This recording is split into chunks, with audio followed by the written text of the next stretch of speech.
Welcome to the Sir Cecil Jacobs Auditorium. To facilitate the comfort and safety of everyone present, we ask that you take a moment to observe these guidelines. Kindly turn off or mute all cell phones for the duration of this event. Please do not eat, drink, or chew gum in the auditorium. Smoking is not permitted in the auditorium. All areas of the ECCB campus are designated as a no smoking zone. In the event of an emergency, the alarm will sound, or you will be instructed to vacate the auditorium. There are 4 emergency exits, 2 on your right and 2 on your left. If the need arises, please use the exit that is closest to you. Proceed to the exit in a calm and orderly fashion and watch your step. Once outside of the building, you will be directed to gather on the roadway adjacent to the auditorium and await further instructions from the ECCB protection officers. Thank you for your cooperation. We hope that your experience here will be a pleasant one.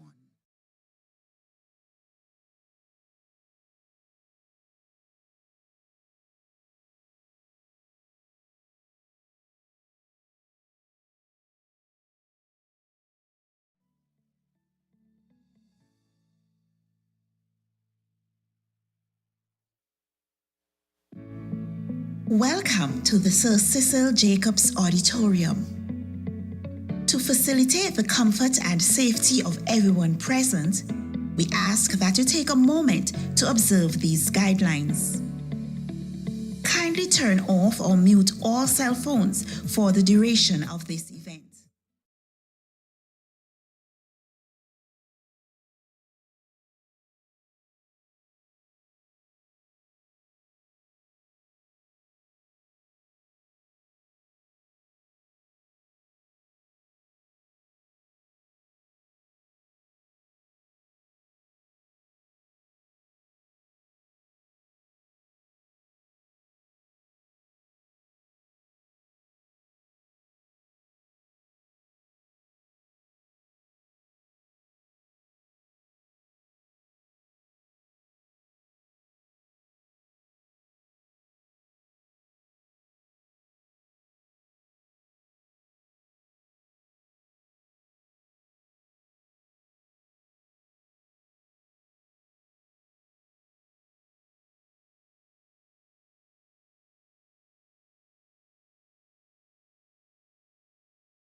Miss Felisa Webb.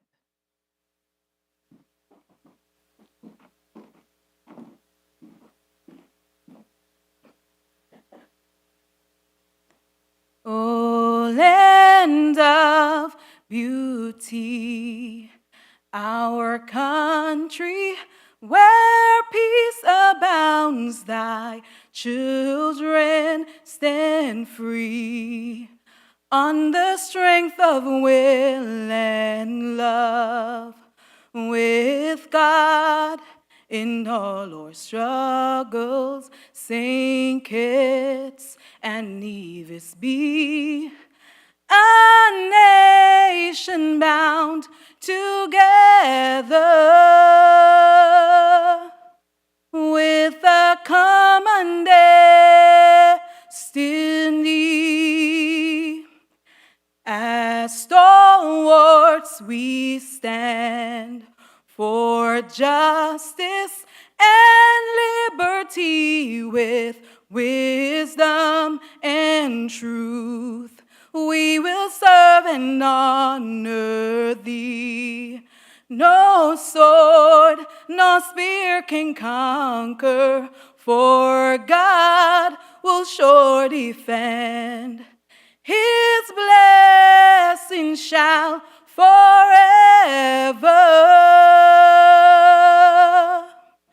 to posterity extend.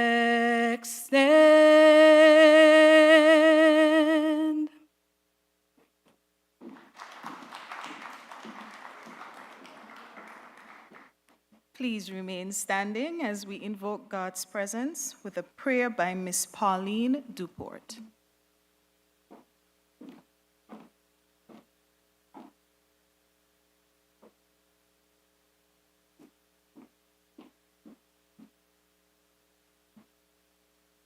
Shall we pray?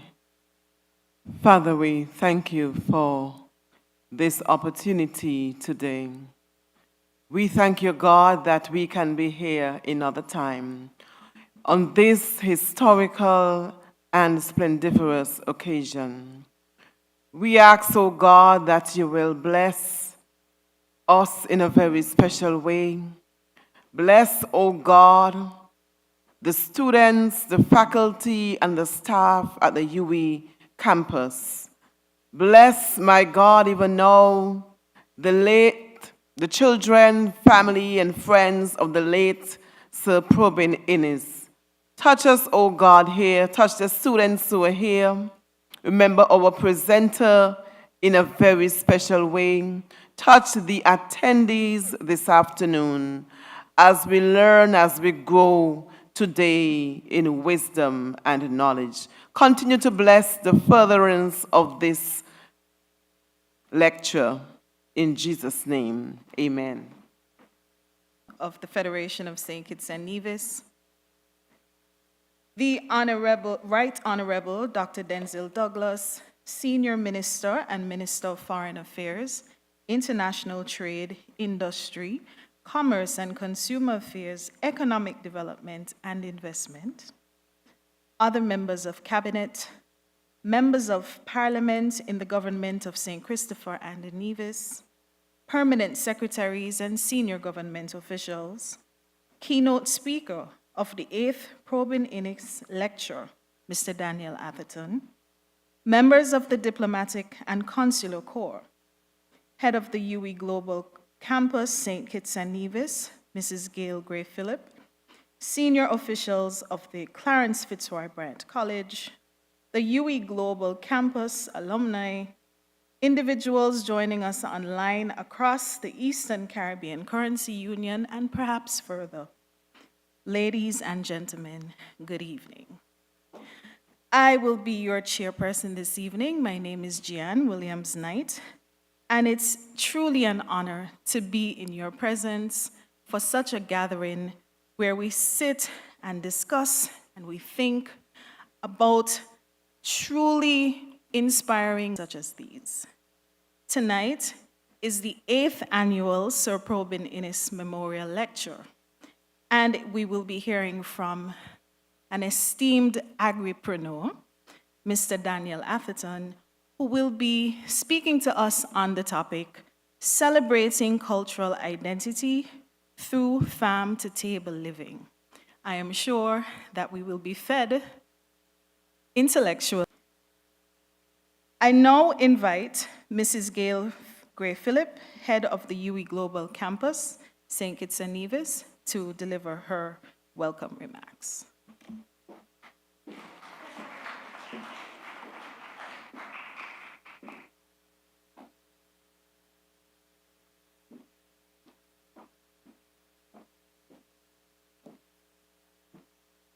Her Excellency, I beg to adopt the protocol that was established by the chair.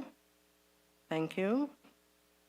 Good evening and welcome to the 8th annual Sir Probyn Innis Memorial Lecture.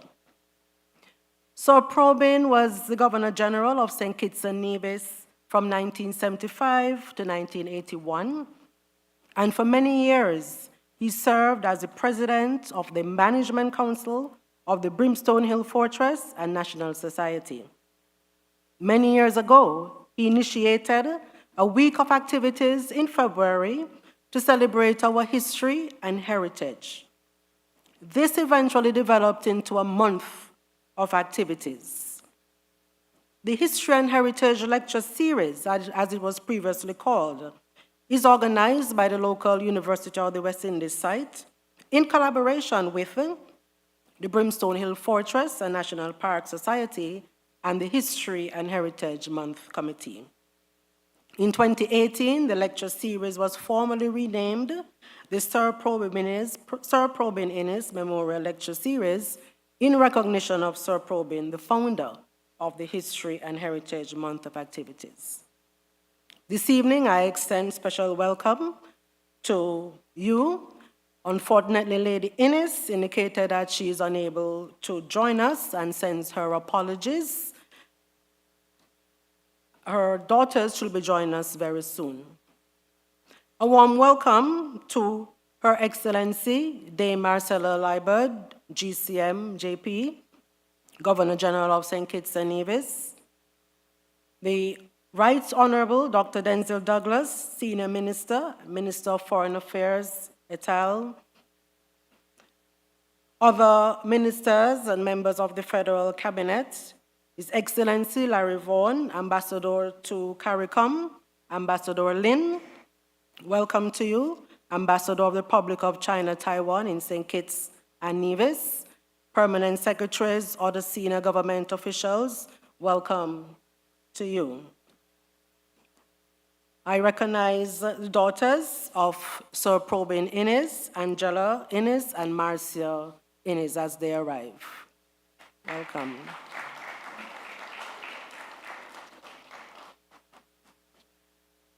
I extend special welcome to Dr. Susan Sarah Owen, the former head of the UE Global Campus, St. Kitts and Nevis, and her husband, her family. Okay, a warm welcome to President Michael Morton and his wife and other members of the Management Council of the Brimstone Hill Fortress and National Park Society. Welcome also to Mr. Percival Hanley, President of the History and Heritage Committee, and other members of the committee. The Sir Probyn Memorial Lecture is a platform for promoting greater knowledge and appreciation of our history and heritage. As the chair indicated, this year's theme is celebrating cultural identity through farm-to-table living. I'm therefore honored to welcome Mr. Daniel Atherton, our distinguished speaker for this evening's lecture. Mr. Arthurton wears many hats, including business development specialist, resources economist, a farmer, radio host, and motivational speaker. Now, last evening, there's a lecture in Nevis, and from all reports, somebody described it as a masterpiece of excellence. Another person said that Mr. Atherton was on a roll. We therefore look forward to his lecture this evening and the discussion after. I would like to acknowledge the support provided by the staff of the Eastern Caribbean Central Bank. This lecture is being streamed on ECCB Connect's platforms, as well as the UE Global Campus YouTube channel. I also recognize and welcome the staff and students of the UE Global Campus St. Kitts and Nevis, and UE past students. I see many past students sitting in the audience. I also recognize deans from the Clarence Fitzroy Bryan College and some students, staff and students from various high schools from across the Federation. A special welcome to you. It is good to have you here, and I look forward to your engagement during the discussion session. I'm not going to forget those joining online on the various platforms. A special welcome also to you. I just noticed that the guest speaker for the 6th annual lecture, hope I got that right, Professor Byron Reed, is also here. Welcome, Professor, to the lecture. For those who every year you are here attending this annual lecture, welcome back. And we are all in for a very informative, thought-provoking, and interactive lecture. A special welcome to everyone.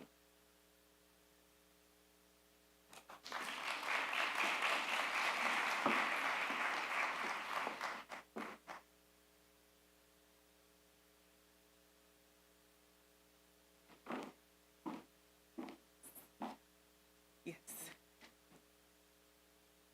So eager to leave the stage, she's leaving with my papers. Thank you very much, Mrs. Gray Phillip, for your welcome remarks. I will now invite to the stage Mr. D. Michael Morton, CBE, JP, President of the Brimstone Hill Fortress National Park Society, to give his brief remarks.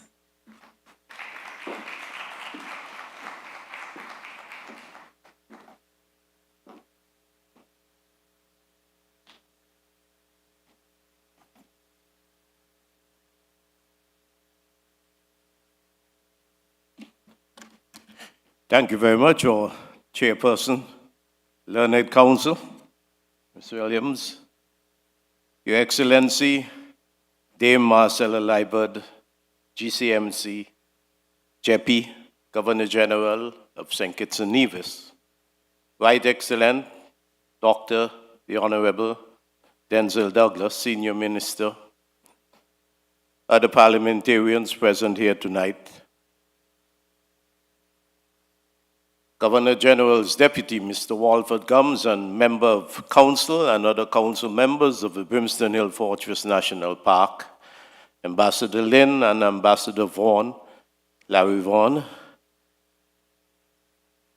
members of the Innis family,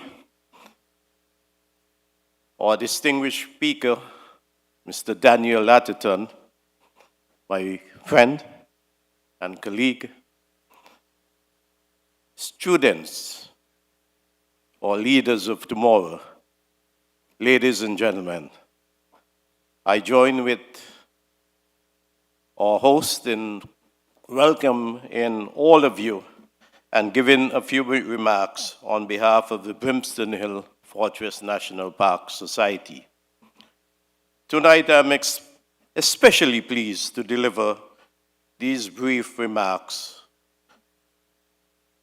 primarily through the strength and resilience of our African forefathers. Our cultural heritage is really embedded in us. What Sir Probyn Innis sought to do as president of the Brimstone Hill Fortress National Park Society was to celebrate our African roots handed down from slavery. In 2005, 20 years ago, the visionary, Sir Probyn, persuaded Council to host an annual program of activities to promote awareness and understanding of our cultural, artistic, and conservation right here in St. Kitts and Nevis and across the Caribbean. And in February 2006, the History and Heritage Week was born. This activity was expanded to a month in 2022, and I give kudos to all those who supported the idea and saw it through to reality, growth, and expansion.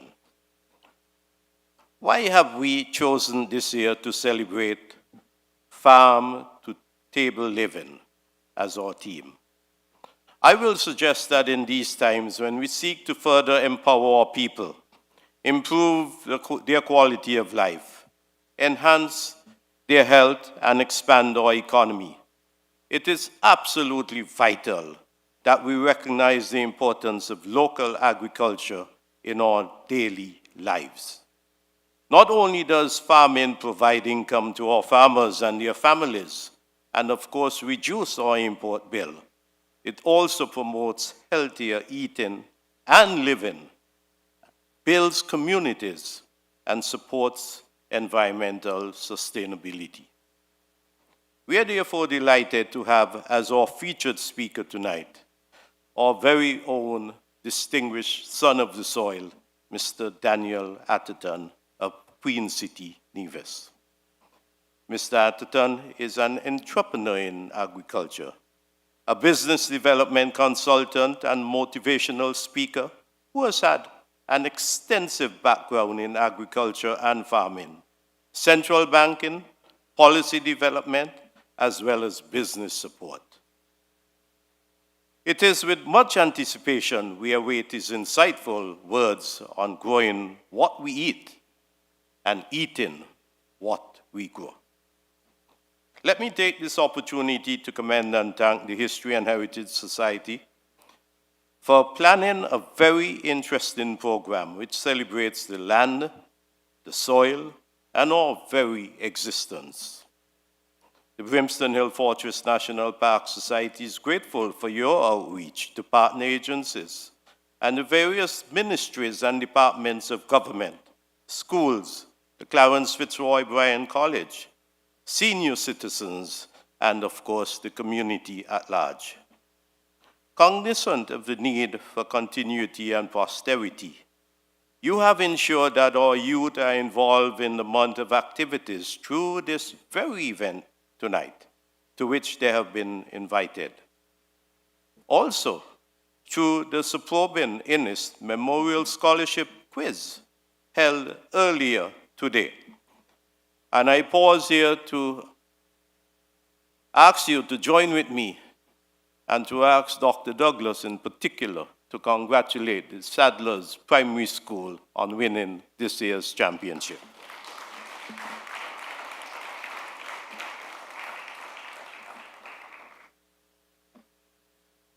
This year, of course, we had other activities which were held during the month. However, we also applaud our seniors who have contributed to the development of our nation as we grow from strength to strength as a people. Our seniors event on Sunday was a huge success, and I would like to publicly thank all those who organized and planned the event. And in particular, I must single out the Ministry of Aging and Disabilities for planning and executing a most successful afternoon for our seniors, the biggest ever in its history. And I say a big thank you.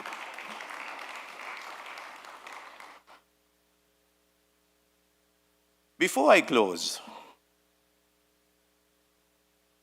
let me add that the Brimstone Hill Fortress National Park Society is on a mission to recruit new members, to involve more of our youth, and to encourage all individuals present and those online to support the work of the Brimstone Hill Fortress National Park Society. Our journey continues as we seek to expand the offerings at the Hill and to position it as a premier tourism product in St. Kitts and Nevis. We are undertaking major extensive work at the Hill, and I encourage all to give us support. The visitors to the Hill finance the operations, and it is through the payment of entrance fees and, of course, membership fees we are able to undertake the conservation work, the extensions that we have been doing, the preservation work, and of course, the daily maintenance work, employing over 30 persons on a full-time basis. We crave your support. The council needs your support, and I ask for your continued assistance as we preserve this most important historical site.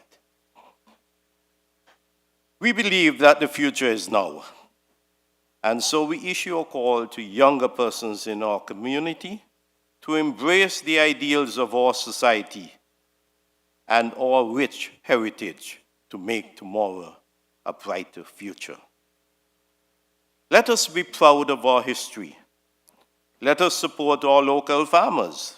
Let us develop our communities and our people through healthier living. And finally, let us as a people recommit to paving a prosperous future for our youth through history, heritage, and culture.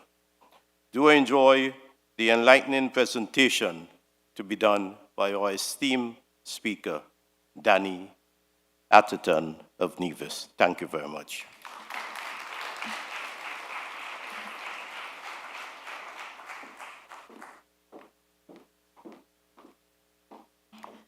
Thank you so much, Mr. Morton, and for giving us such insight into the activities of the society. It's great that the activities have such wide range in terms of engagement, youth to the elderly. So there's something in there for everyone.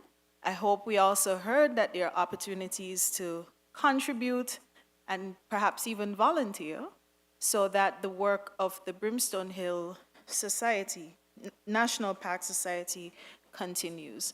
Thank you very much, Mr. Morton. I will now invite Mr. Michael Blake, UE alumnus, to share one of his many creative pieces in poem.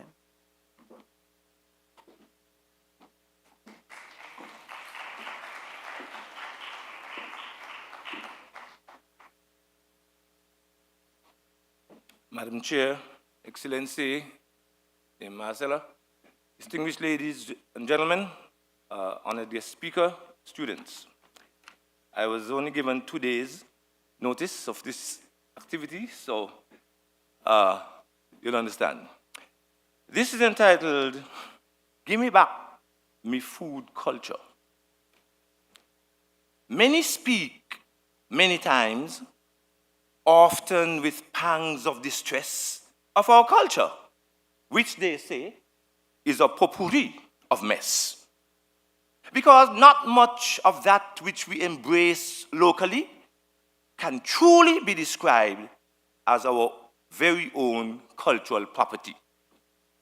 The truth is, if we honestly, dispassionately examine it good, we are a people of imports, be it clothes, music, food.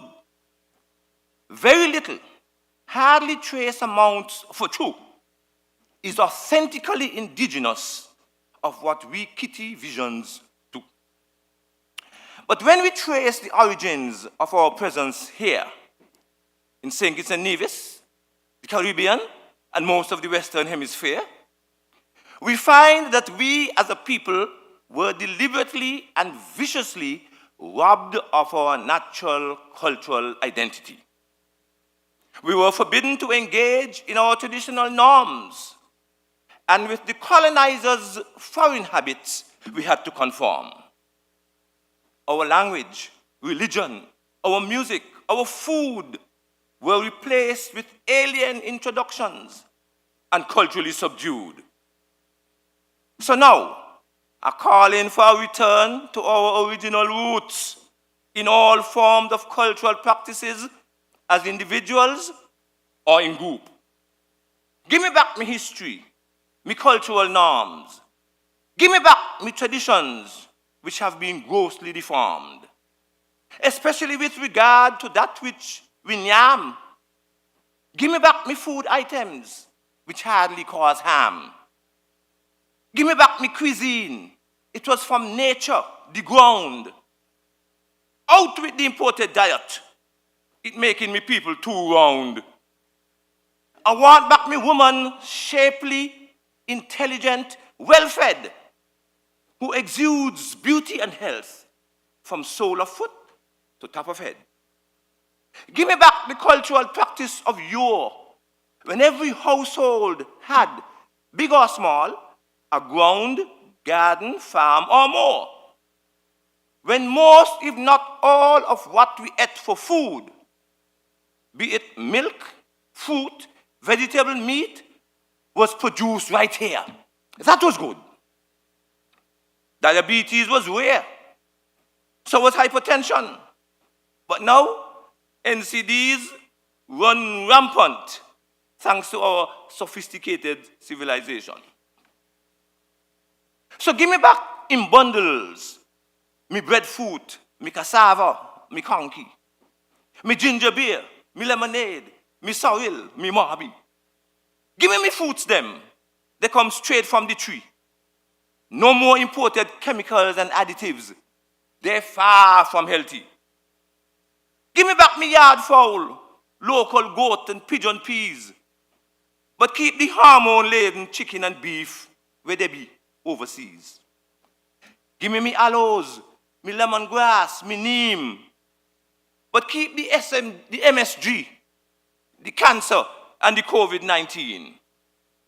Give me sunlight, me mountains, me farmland, me gardens and sea for me to enjoy and benefit from mightily. I want, through my culture, including food, to be strong and able, living healthily as a result of a culture of growing and eating from farm to table. High time we stop being a people of mimicry and re-establish forever our unique cultural identity.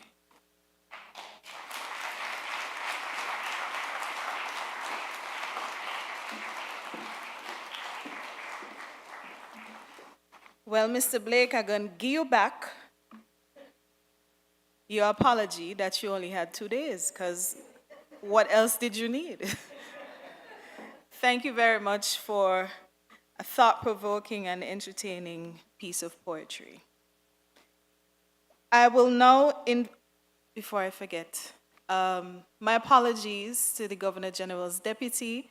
I did not see you earlier, Mr. Walford Gums. I acknowledge your presence, and I see that we were joined by Minister Samuel Duggins. Good evening. I will now invite Ms. Deneen Slater, Secretary of the Guild of Students, Executives of the UE Global Campus, St. Kitts and Nevis, to introduce our guest speaker.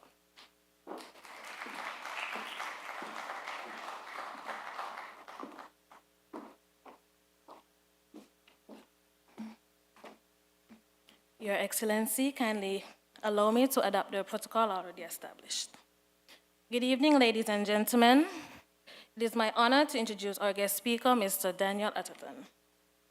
Mr. Daniel Arthurton is a business development specialist and resources economist with over 25 years of experience in project management and economic competitiveness.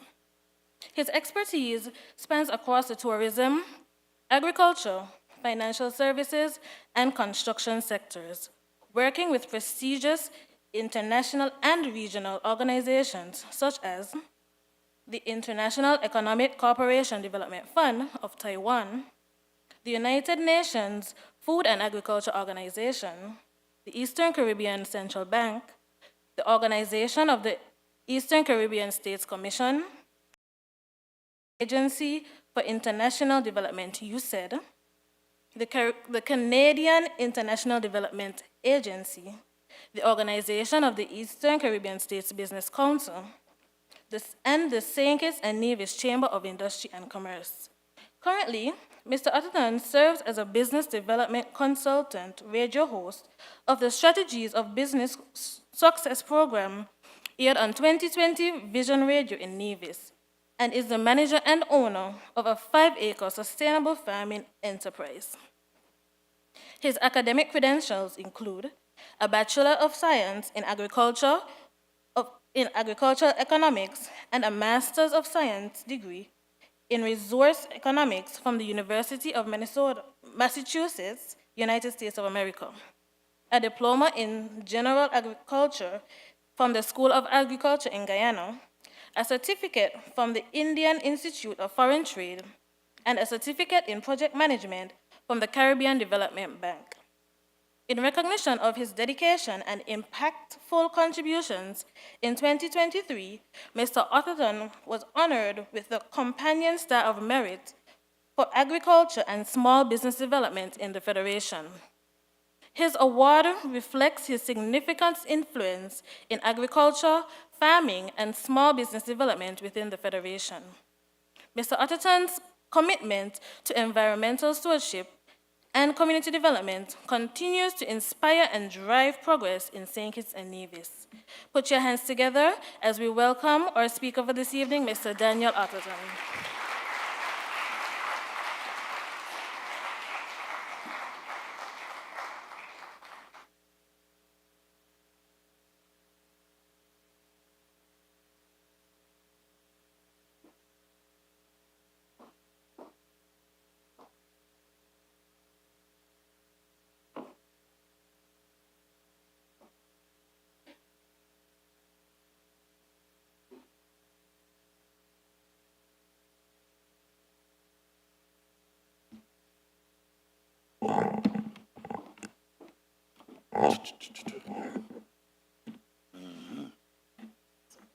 Yes, that would help, yeah.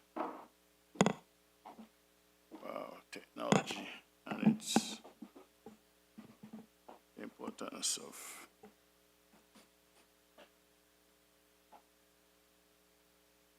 bear with me a bit. Good.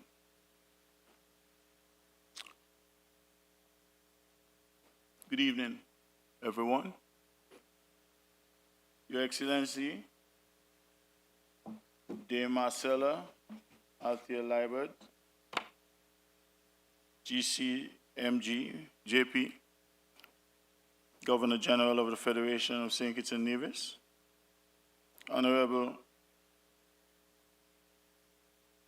Right Honorable Dr. Denzil Douglas, Senior Minister and Minister of Foreign Affairs, International Trade, Industry, Commerce, Consumer Affairs,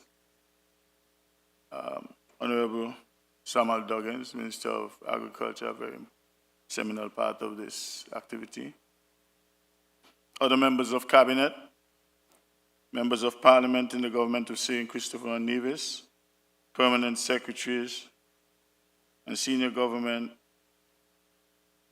officials, collaborators.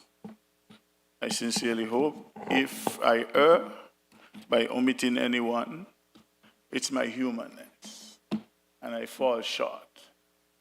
And so, with that, I greet you.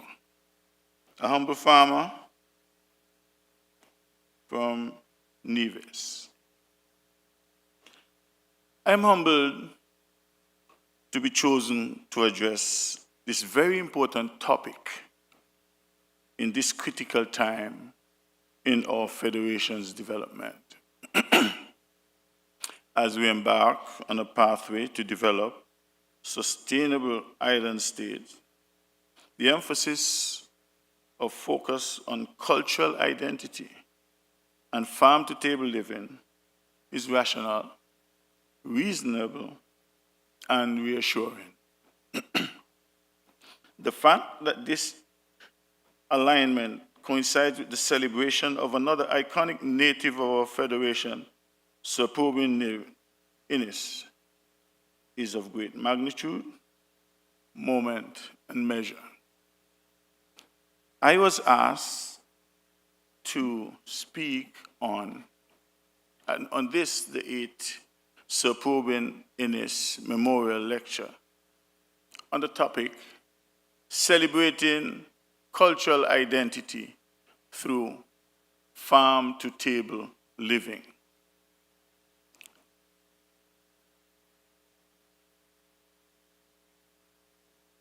Yes, I will have into. I propose to address it in this manner, provide a little bit of context and definition.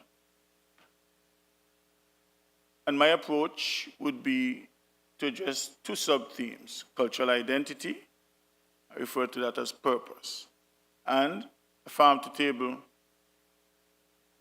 methodology.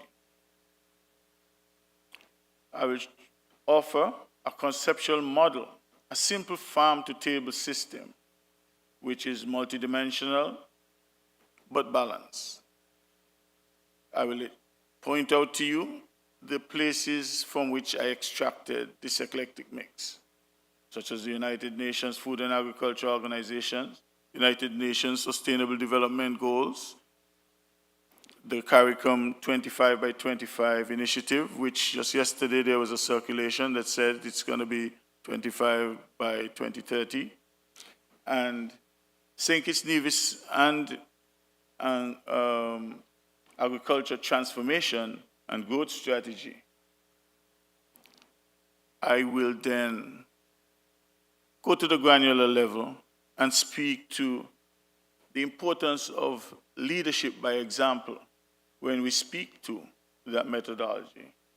And then I'll have my closing summary.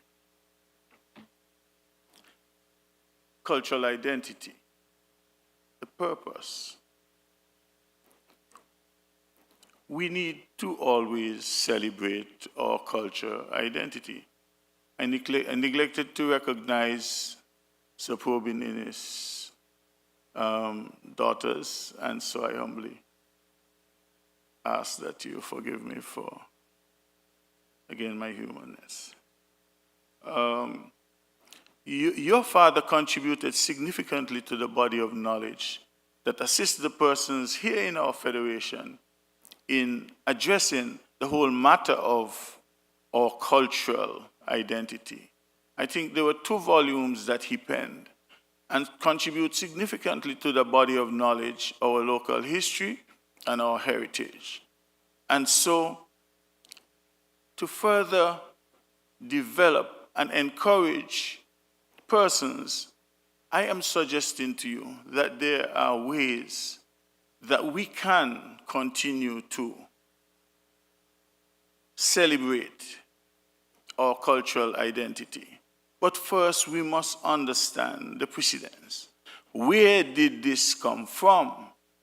Because it's not vacuous.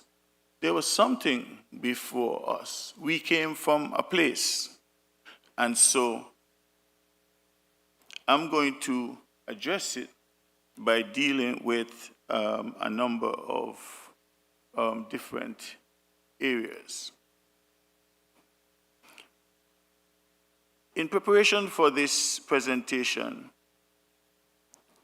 I looked at the fact that our people in our federation come from diverse heritage. It means we have persons in our country who have African extraction, origin.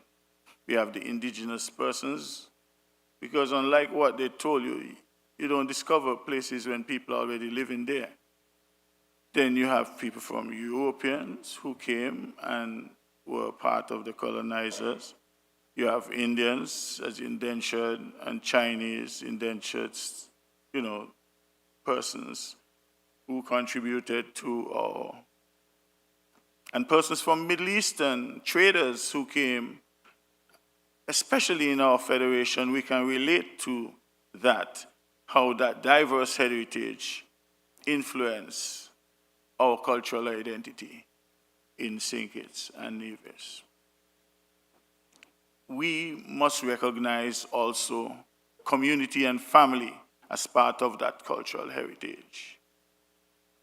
When we look at that, we refer specifically to the strong emphasis placed on community and family bonds by our people here in our federation.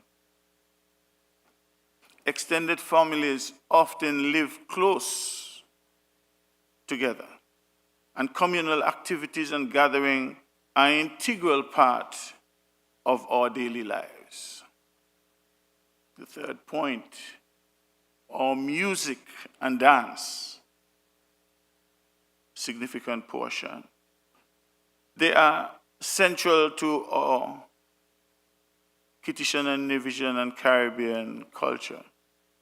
Genres of calypso, zouk, dancehall, salsa, and different forms reflect the region's rich musical heritage and Afrocentric background. These forms of expression are often used to tell stories, to celebrate, and to maintain our cultural traditions, our language, and dialects. Many Caribbean countries have English, like ours. We also have our neighbors, Spanish and French, and we do have some French extraction, Basseterre and Diabé, or Dutch as the official language. Various Creole and Patois dialects are also often spoken. These languages often blend elements of African, European, and indigenous languages. Our food and cuisine. Caribbean cuisine is a fusion of flavors, ingredients, cooking techniques from different cultures, baking, roasting, salt and hanging up, different forms of doing. Dishes often include fresh tropical fruits, spices, traditional meals such as saltfish and dumpling, goat water, cook-up, and the lot. Our spirituality and religion. Some get pushed aside, but our religion and spirituality play a significant role in our cultural heritage.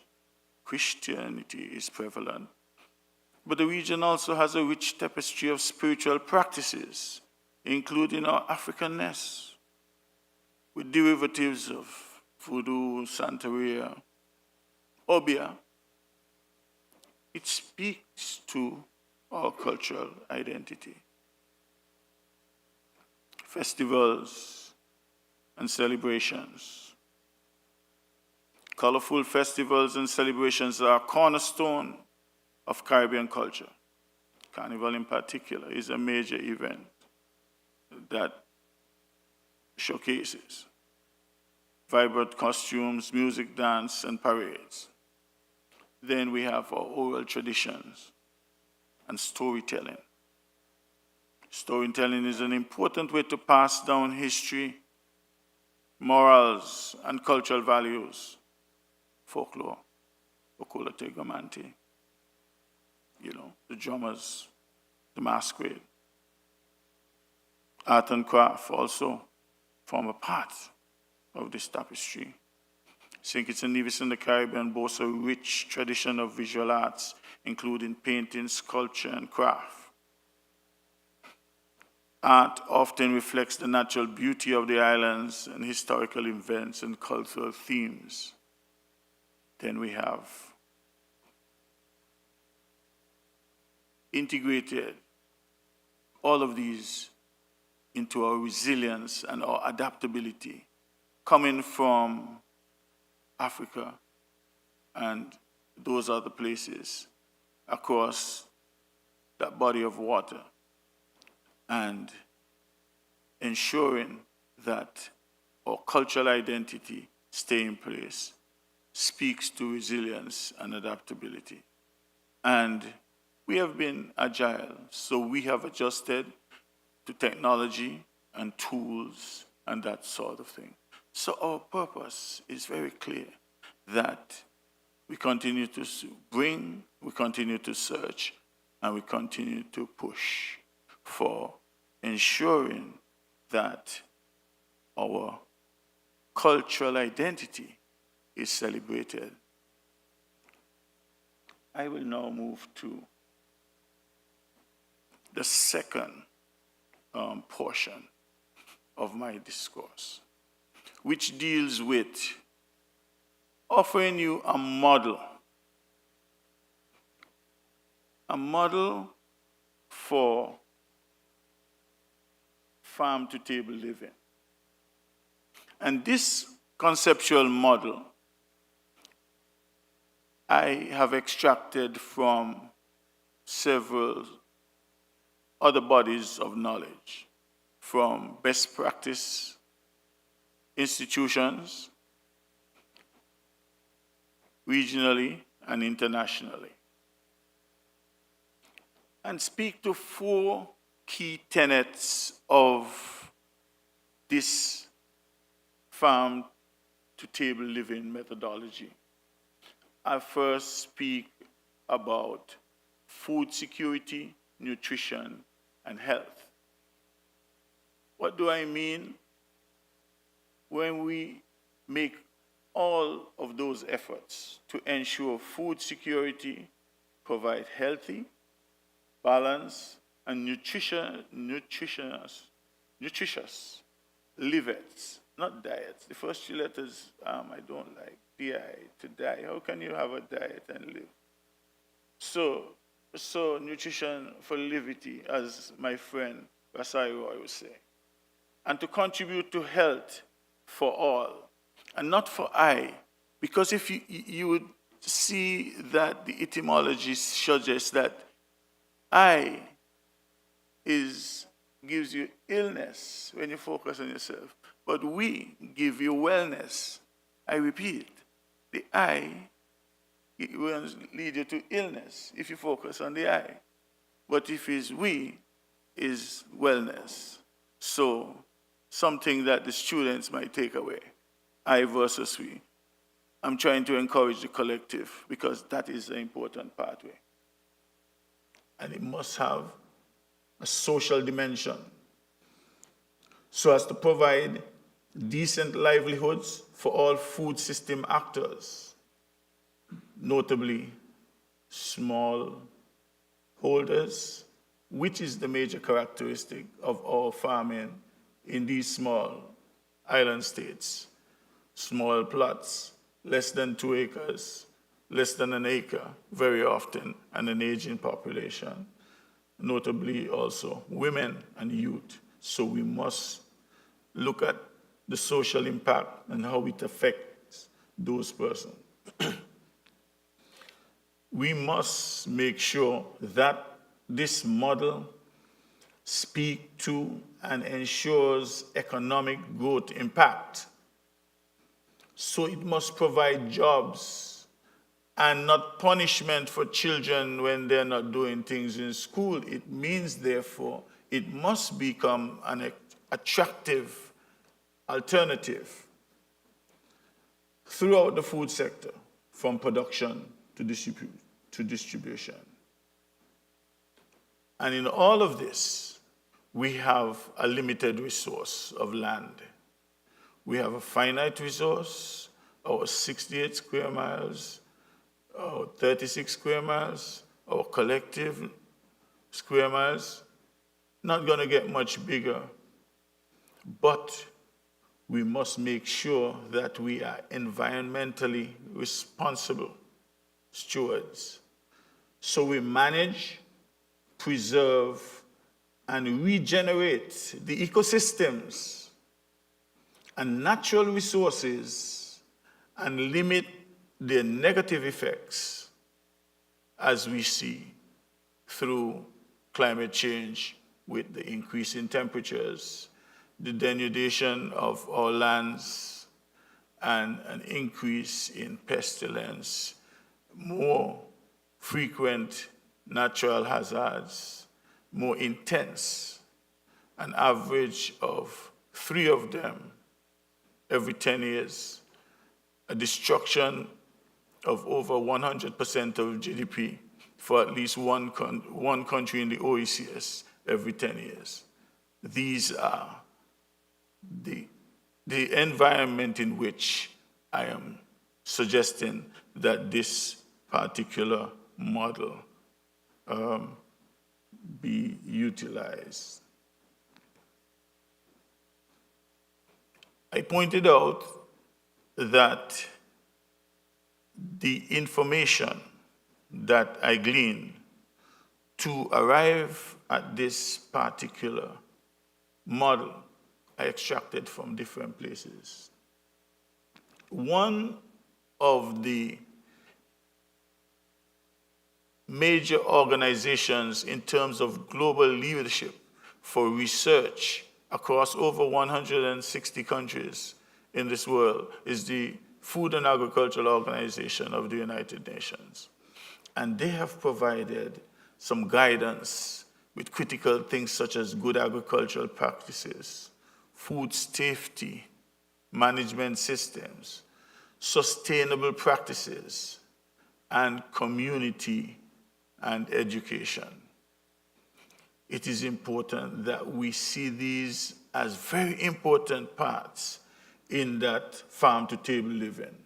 Good agricultural practices mean that we use responsible practices where we do not spend a lot of money using a lot of chemicals, because persons come and say, you know, people used to live a lot longer, times gone by. Why do you think that is the case? And there are a lot of things that, beyond the scope of this discussion, that I can refer to. But one of the critical areas is to make sure that you have food safety. Make sure that the food that you are planting, it is safe for consumption. Studies just came out about glyphosate and its negative impact on the French countries and how there's such a high incidence of the accumulation of pesticide residues in the tissues of persons living in the country, high incidence of cancer in those persons.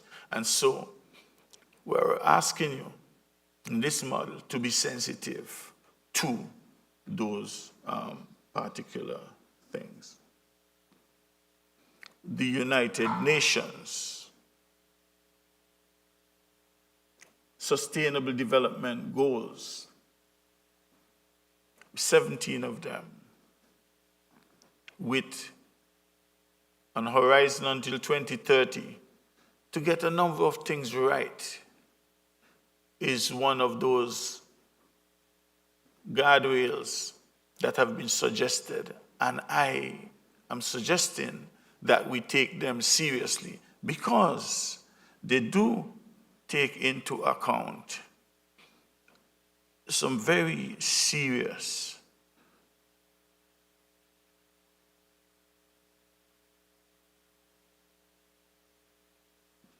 just give me a minute. I'm doing two things. Yes.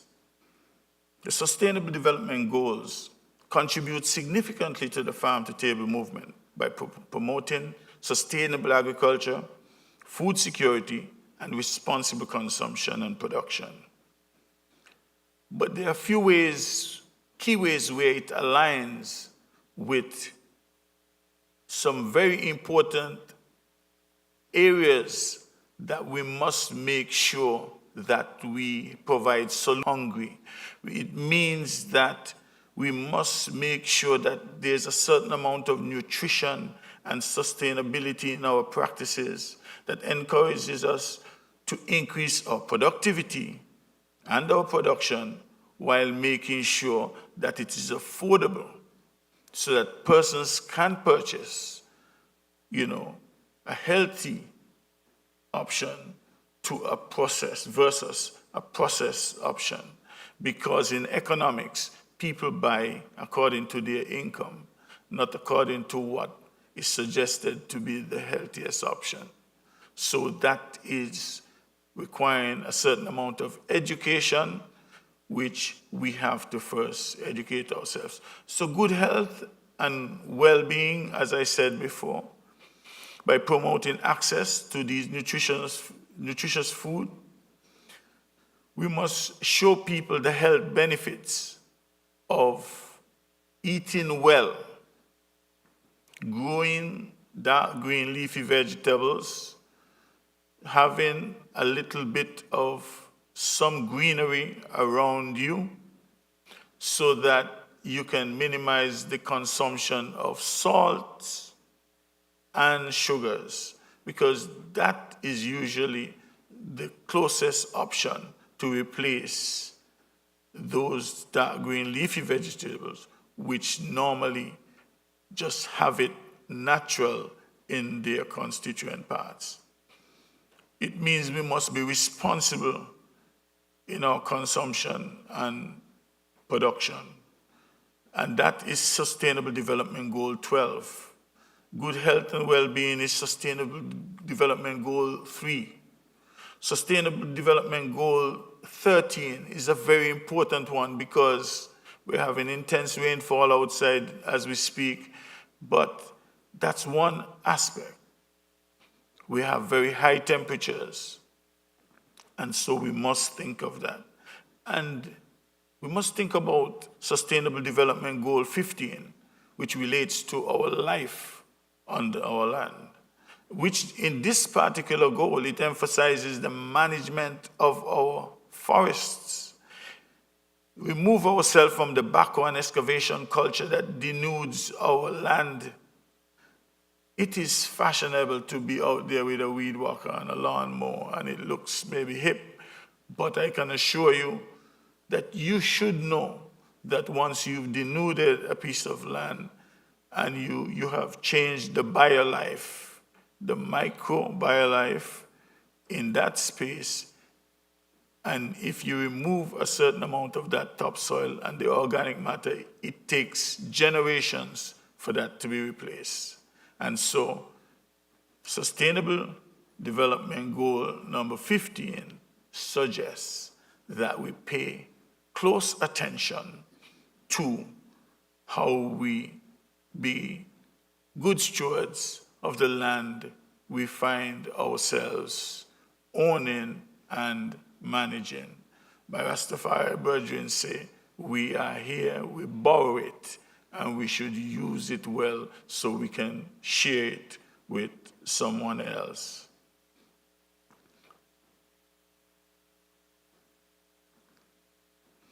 The other place from which I borrowed information for this farm-to-table model was the CARICOM initiative, the successor to the JAGNIO initiative.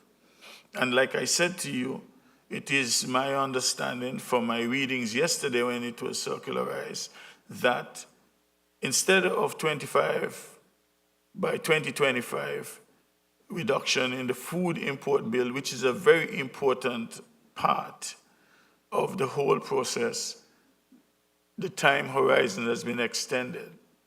And let me be an apologist, just in case persons are out there asking about, is it possible for us to do anything 25 by 25?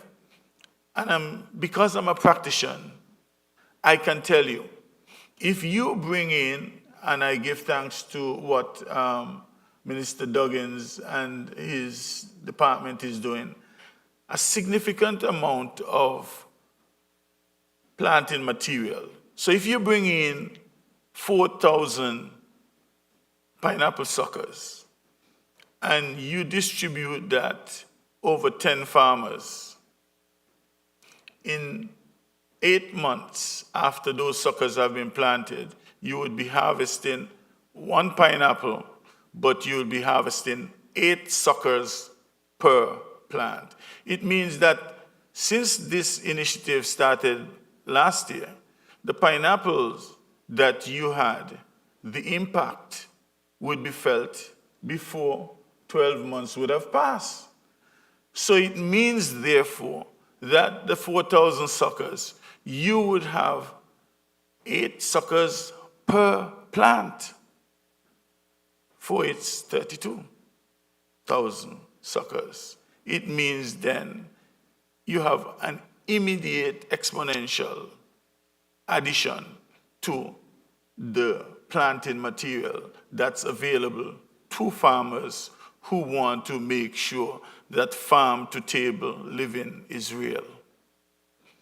So there is part of the answer. You may not get all of it, but Martin Luther King said, you may not be able to run, but make sure you're moving forward. And moving forward, Minister, is critical. And as I say, because I'm a farmer, I'm an apologist for that. Because persons, the naysayers are saying, but I know when Willie Dorr, of blessed memory, my patron saint for agriculture, brought pineapples into NACO, it was transformative. I remember up at Boria, where they had soldiers guarding pineapple because there was so much of it and you had to protect them. I am old enough to remember that. And so I'm saying that life goes from the amorphous to the diamond and back, And so there is that opportunity. We will increase, and then people will get comfortable. And then, but it is possible that that plan, that wish, that drive to have a reduction in our imports. And we must understand there are some things that we must understand that there is a global set of push and pull. And the metropoles, the colonizers would be happy if they can get the raw material, like the sugar that we had, that could keep us occupied for 12 months, that we can sell them raw sugar to the developed places so that they can process and send us the white sugar, which really, or to send them now chocolate, and then they send us back chocolate bars where the added value was with them. Our efforts are to ensure, and must be through our farm-to-table living, that we get the value added from our own efforts. I respect the Sahel brothers, Traore, and those guys over there, and suggest to you that some of these initiatives we may have to think of here to make sure that instead of just producing raw material to be sent abroad to be processed, that we do the value addition here. And I'm happy to see the agro-processing work that is happening in Nevis, at the agro-processing unit, and the 28 different products that they're doing, the agro-processing meat plants, and also the build-out of your agro-processing capacity here in St. Kitts with the help of our friendly folks at the Taiwanese and CARDI and other regional and international agencies. So I'm saying to you, there is an opportunity for taking that process forward. And then charity begins at home. And so we must think about what we have here locally to contribute to this body of knowledge. And what we have is a 10-year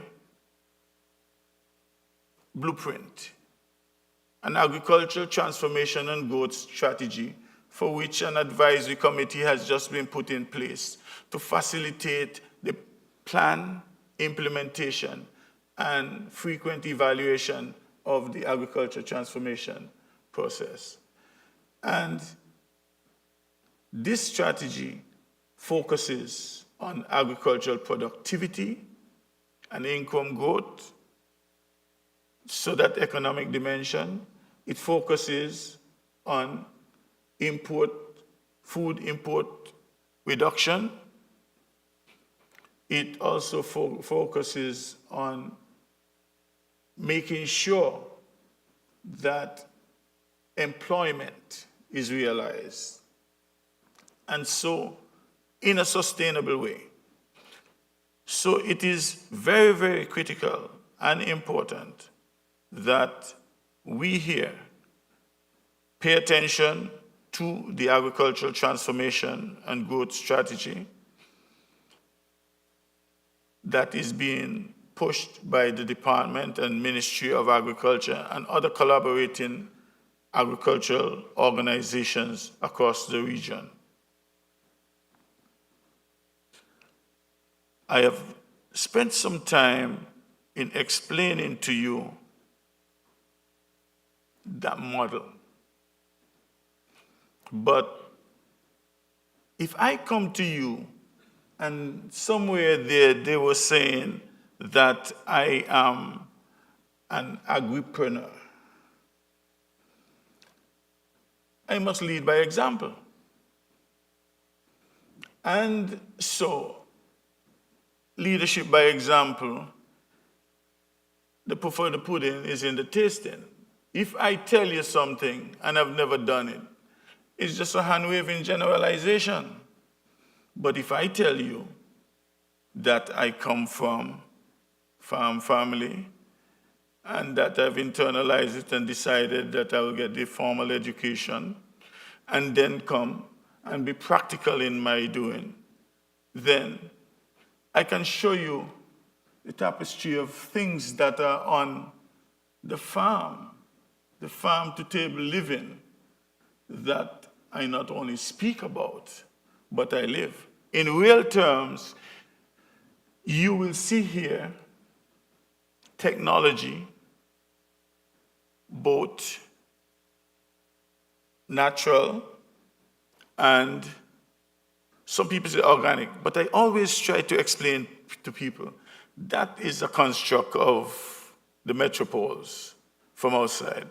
We always know about natural farming. That's what our parents and my grandparents, my grandmother, who I grew up with in Webb's Ground in Gingerland, she used to go to the estate to plant cotton and weed cotton and pick cotton.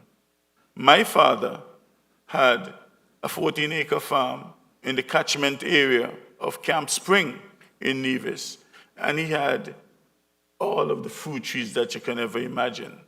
We used to sell bananas by the truckload. We used to sell breadfruit by the bags. We sell bread nut by the oil things. That's what I grew up seeing. And so in my mind, I was challenged to always try to do that. Because do you know that Nevis, there was a time that we exported everything. We exported donkey, we exported cattle to the French islands, we exported monkey to the research facility over at Auditorium. We sold sarsaparilla to the Virgin Islands. We exported yam, dashi, and tanya. Down on the bayfront was not like that. The pivotal point was 1970, when our soul was torn out, ripped apart by the loss sustained from the Christina disaster. We lost over 100 of our main farmers because they will work during the week, do the farming, come to St. Kitts on a Thursday, overnight, finish on the Friday, and then go back to Nevis with things they brought from here. That was a critical period in our history. There was also a time when NACO was also a major contributor, where there were Simaco at Pons Pasha and an equivalent in Nevis. And we were exporting lots of peanuts and sweet potato and all of these things from these places. So I'm not speaking to you about the farm-to-table living, about anything that is not something that's well within our recent memory. And so on my farm, coconut trees. In Nevis, when I was a child coming to St. Kitts in my earlier days to work here at Burden Street as a teacher, there was 5 miles on the coast of coconut trees. We ended up having lethal yellowing, but it had to do a lot with senescence or aging of the plant. All of us. Nelson Mandela was a very strong man, but as he got older, his organs got weaker, each one of them. And so what you have to do is to make sure you prepare. In business, you talk about business continuity planning. In farming, what you have to do is to make sure there is also replanting, reforestation. And so I have coconut trees, I have man support, I have over 120 different points of biodiversity, whether it's crops, herbs, vegetables. And so we have that. And then that's pineapple. That's the part of the 25 by 25. You look here and you'll see technology, protected agriculture, shade house, 3,000 square feet. I have a total of 12,000 square feet of protected agriculture. And I use the latest technology. I am a pioneer in hydroponics, brought it here about 1997, and see, we sell our lettuce. I'm not gonna do the commercial, but that's that. And then cherry tomatoes, that's locally grown. And the taste of that is superior. And let me tell you something, freshness has a price. Some people say, but you know, the things here are too expensive. Freshness has a price, my friends. What you're seeing on the shelf here was bought or in some place, brought to Miami, took a tropical, 10 days to get here, got on the shelf, may have been injected with ethyl gas or ethylene or something, so as to make sure that, it gives it its color. When you go out in the field and you pick a ripe vine-ripened tomato, you are getting the amino acids, you're getting the correct balance of the nutrients. That is farm-to-table living. You have to mix the technology. You have to ensure that you take the natural. So we have open field, and we use ground cover. We have trellising. What you see here is a sophisticated type of trellis where it's passion fruit. So you see those pipes. Not everybody is going to have the resource to put up a pipe like that. That wasn't the original intent. The original intent was to do a shade house there. But when we realized that it was more efficient to have that already prefabricated shade house, then we shifted that and decided that we will now use that as a trellis on which the passion fruit can grow. So passion fruit growing on that, because passion fruit get very heavy. And also a little bit of education is that when you have the passion fruit trees, instead of picking the passion fruit and bursting off the stems, you allow the passion fruit to ripen and drop.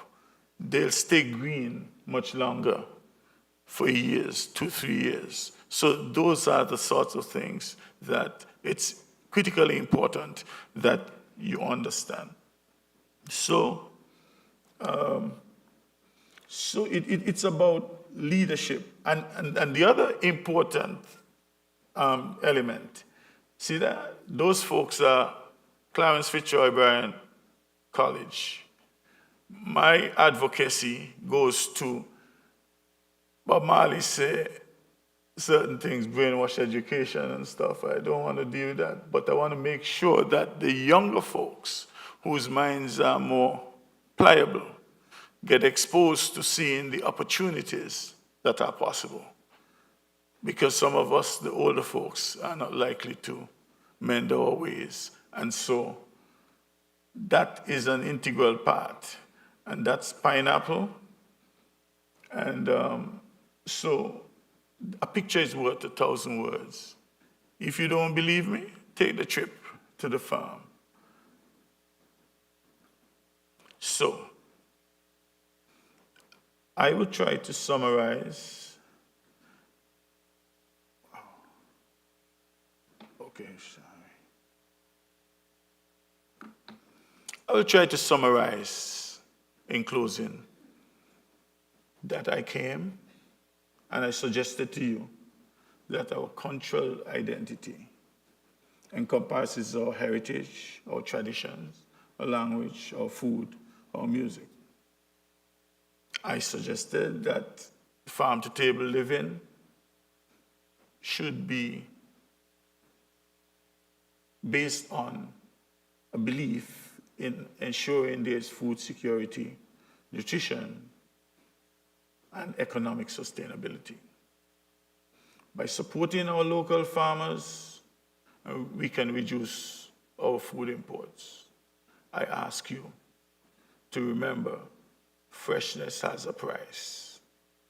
And the price is that, and if you don't count the cost, you'll end up paying the price with poor health. It's better to have it fresh than to have it wax covered. A lot of the things that you get is wax covered to maintain a shine. But just like veneer, you tap it and it's only that veneer deep. We spoke to the extracting the best from the best practices, from our global and regional initiatives, and to align with the best parts of them. We don't want to try to be Herculean and take everything. Take the best parts with a desire of having an economic and environmental impact that ensures that it is sustainable. So through conservation and through regenerative farming practices, we can see long-term sustainability. And I brought it to a point where I pulled all of them together by telling you, if I just tell you about it, it makes no sense. So I have to lead by example. And so my call to action this evening to you, students, the policymakers, embrace local ingredients, grow your own, support your local farmers, incorporate our cultural cuisine, use traditional recipes, experiment with some fusion cuisine. You cannot do it alone. I is illness, we, wellness. So farm-to-table events should be had, we. Educational workshops, method and results demonstration, sustainable practices, natural farming, we'll use their term too, organic, zero waste. And you know we're here because we said, as it was in the beginning, shall be in the end. We came. The topic is celebrating our cultural identity through farm-to-table eating. I thank you for being so attentive.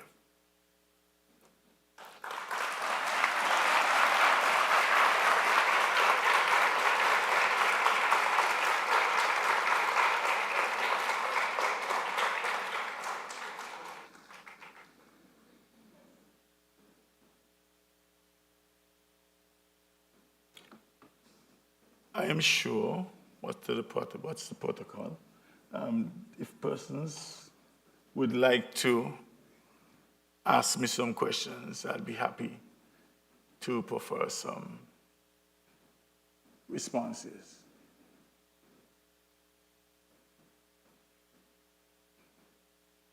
Wow, clear as mud. Not one question. I doubt that. Let the brave speak. You will say what other people wanted to say. Go right ahead. Mr. Owen. Oh, I thought you were saying something. Yes.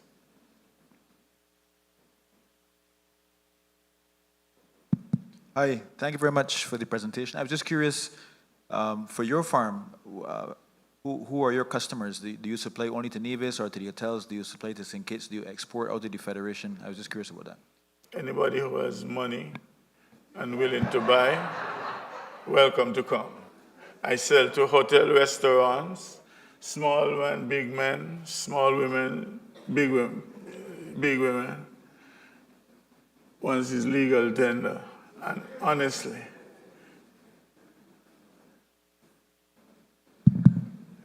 greetings. Good evening and thank you very much. On one of the tables, you had a number of listings, but I realized at the bottom of that table, you have education and training.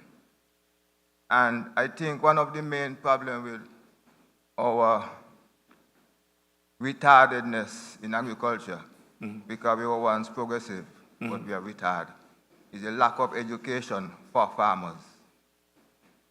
These are not the time when our farmers can approach farming by way of emotion, because the weather is good, rainfall, and somebody get up early in the morning and decide to go and work. The days of tilling the soil and challenging the land and beating the land to make a bread, these days are gone. I think there needs to be a national effort to have some sort of facility that young people can be introduced to farming by way of curriculum training and development. I am appalled and I am vehemently disturbed by the amount of unemployed hands we have in the country. I am disturbed by the free money that is given to young people to idle at the side of the road, get paid for doing nothing.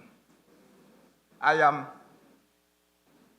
annoyed by the negligence of the authorities to pay attention to the bulk of resource that goes up in flames every year. We have a product on the market now that is called Monthly Omega Tea. And it says organic.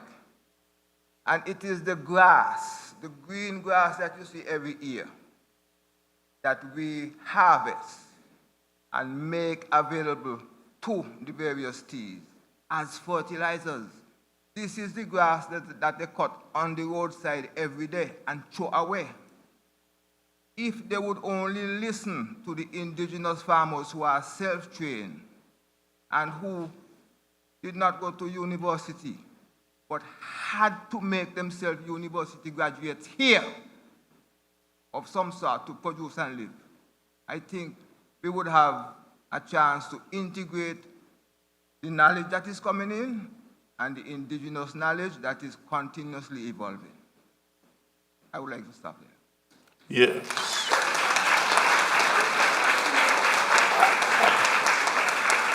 I think that's a very good, the observation about education is very important.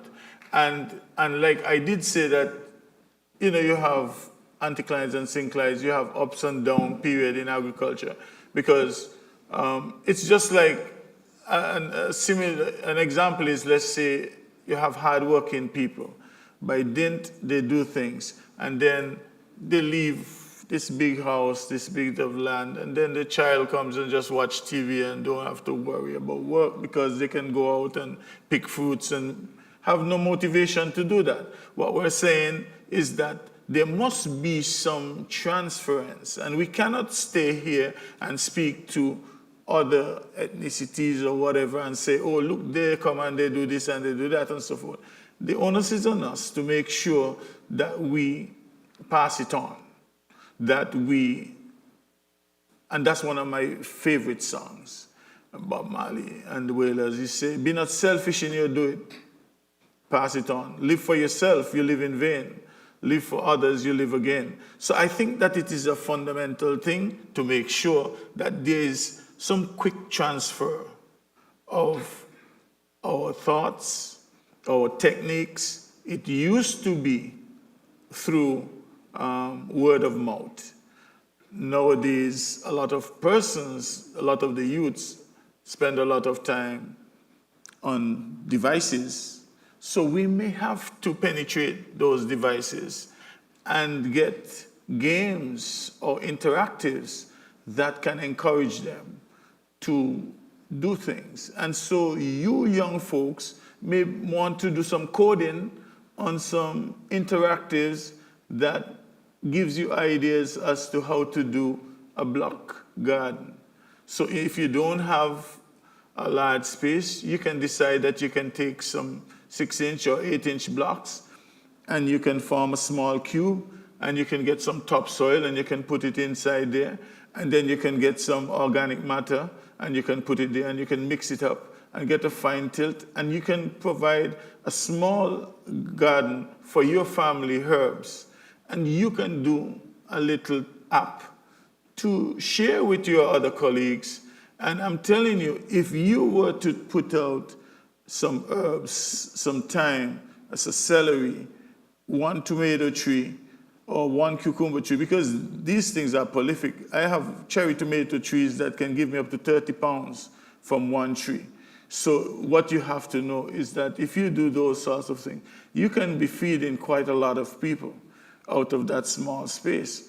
And you would be saving a lot of money for your family by not having to go to the supermarket for those items. And if you save your family $25 in those items per week, that's $100 per month. That's $1,200 in the year. And then there are greater multipliers. So I like to keep it simple, but that is an easy way of internalizing it and, making it practical and granular. I saw a young lady. I recognize you. Good evening. Good evening. I have 2 questions. Firstly, I'd like to ask, how can we continue to cultivate the agricultural mindset in the youth? Because as we can see, there's only a small population of the students here. So how can we continue to facilitate the growth of the agricultural mindset in the students? And also, how do we encourage the parents and the adults who might be against? Well, there are 2 things.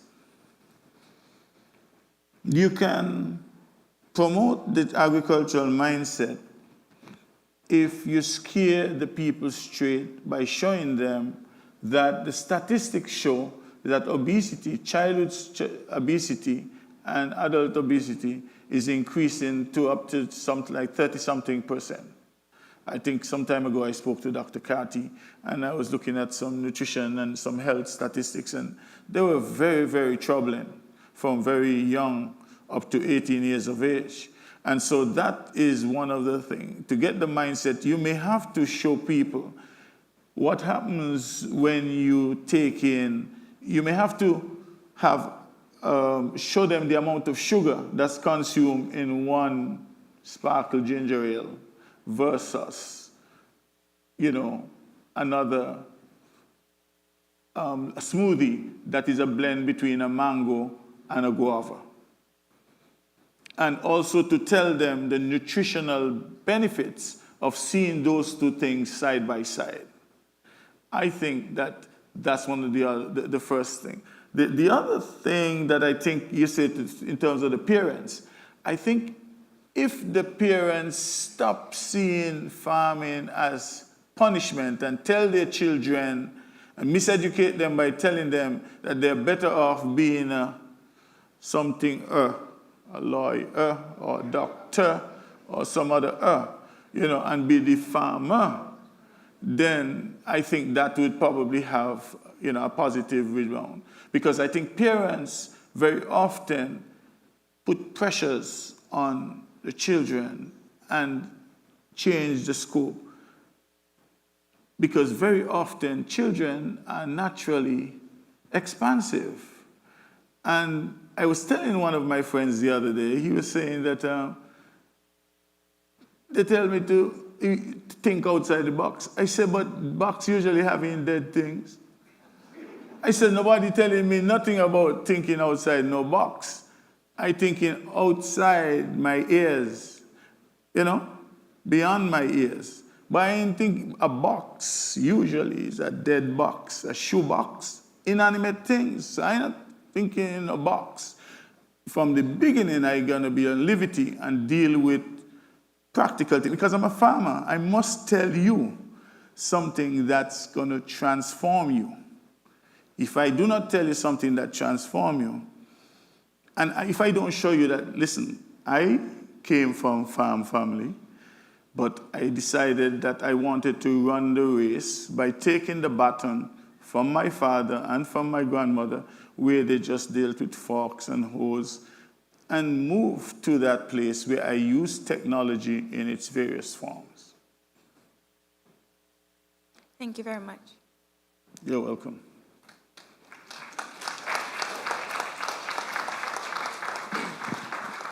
There is no foolish question. There could be a foolish answer, but there is no foolish question. What?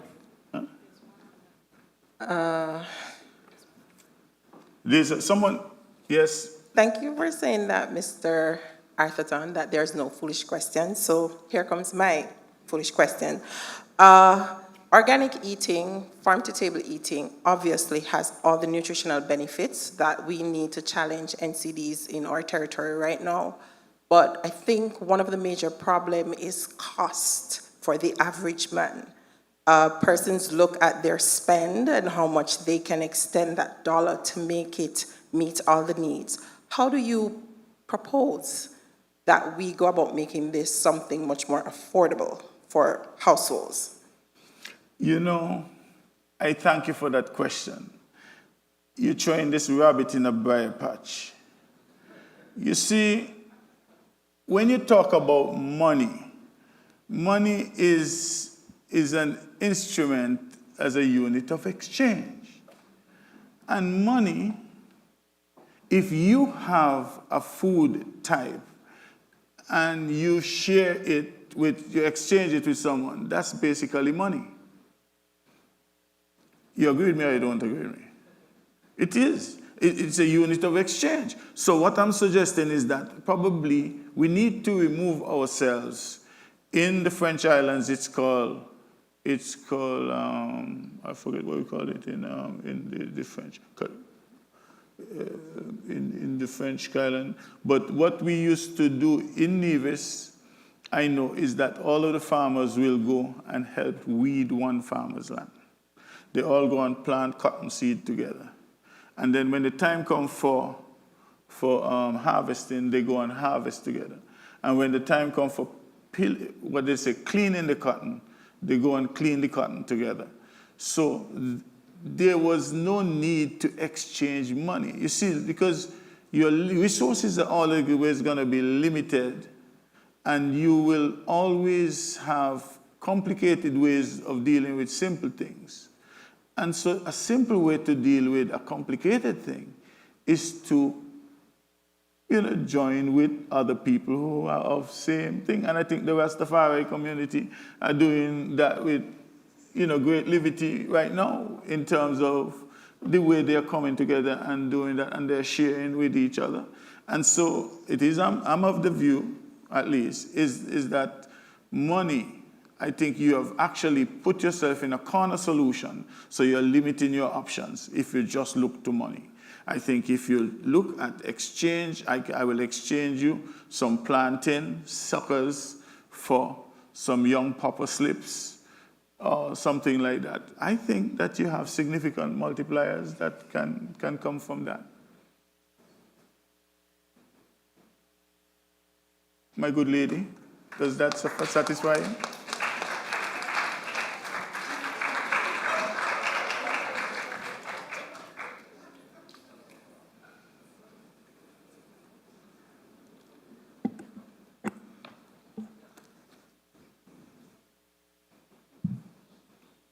Hi, good night. Yes. My question is, have you experimented with alternative crops to adapt to the current Say that climate again conditions? a little louder, please. My question is, have you experimented with alternative crops to adapt with the current climate conditions? Have I experimented or experienced? Experimented. Experimented with? Alternative crops to deal with the current climate conditions. Another excellent question. You see, a child shall lead them. You see, what happened is that we fell into a place where we brought, if you don't control the seed, you can't control the weed, which is Rasta philosophy.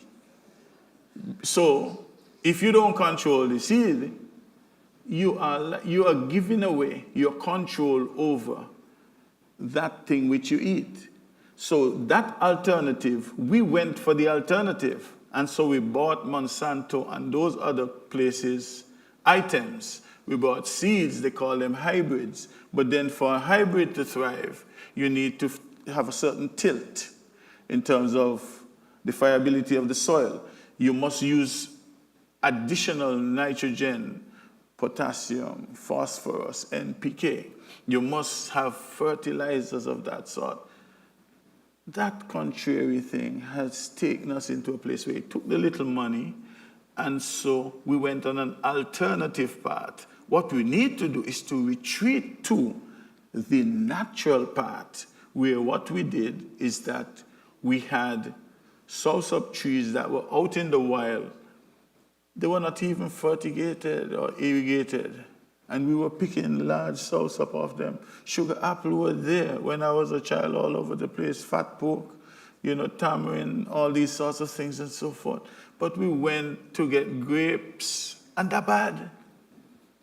Because a guava has a lot more nutrients than some of these things that we're bringing, and the strawberry and all these kind of things. But it's what one sees on TV. So I had to plug that, because I have to explain the alternatives came from a lack of television awareness training, because we were accepting using alternative crops to go behind new systems which were definitely not going to work to our best advantage in our small countries. So I humbly submit that yes, we do use alternatives, but we should do some selection of our crops and choose the best performers of our own crops and then go to the next best.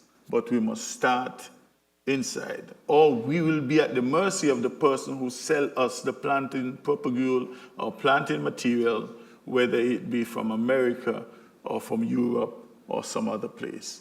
Because when the original people came, they came with cuttings as propagules, cuttings of yam, cuttings of potato, cuttings of cassava. We now go to seed. And not all things with seed, as we know them, are good for us and will thrive or strive in our conditions. Thank you.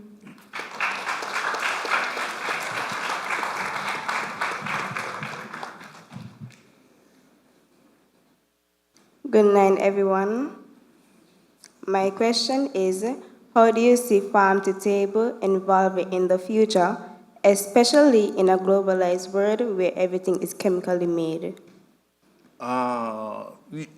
You see, in economics, if you make an assumption, you are limited by the extent of your assumptions. You said everything is chemically made.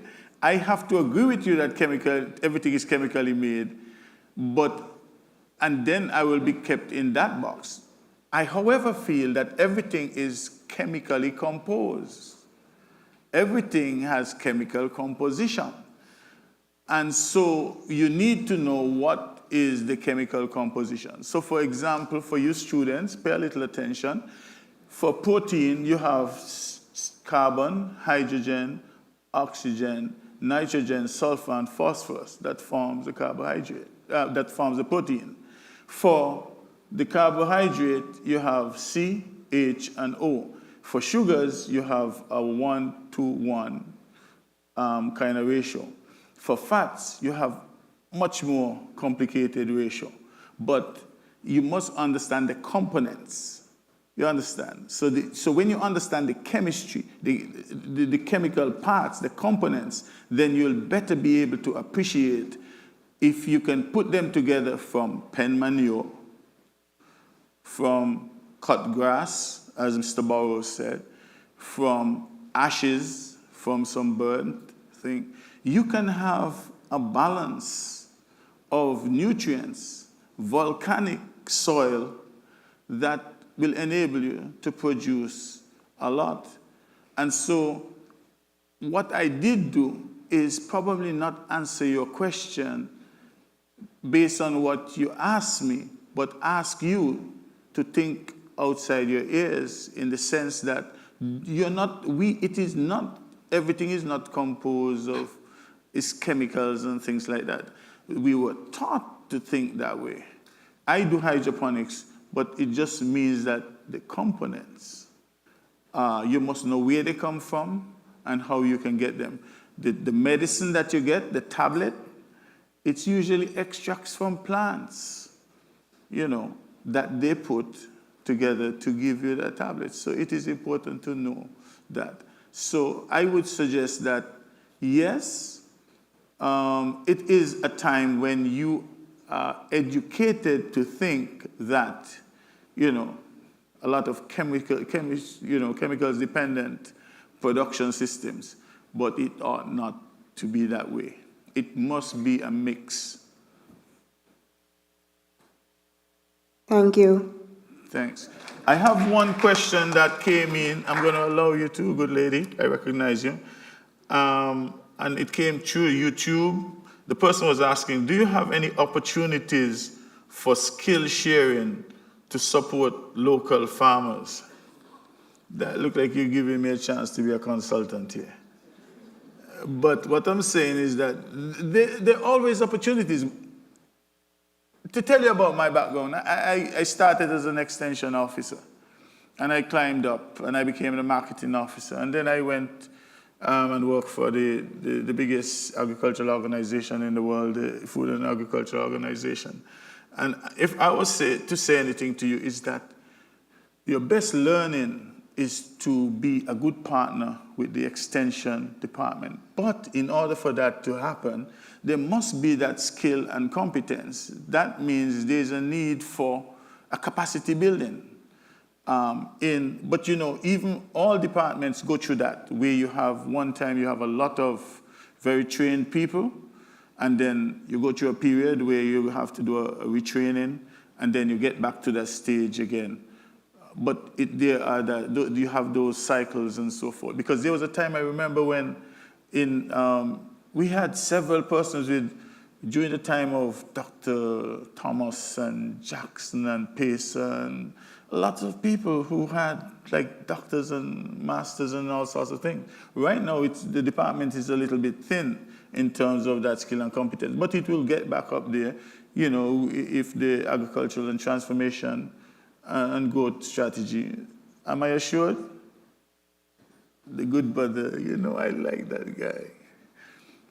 So, your question, please.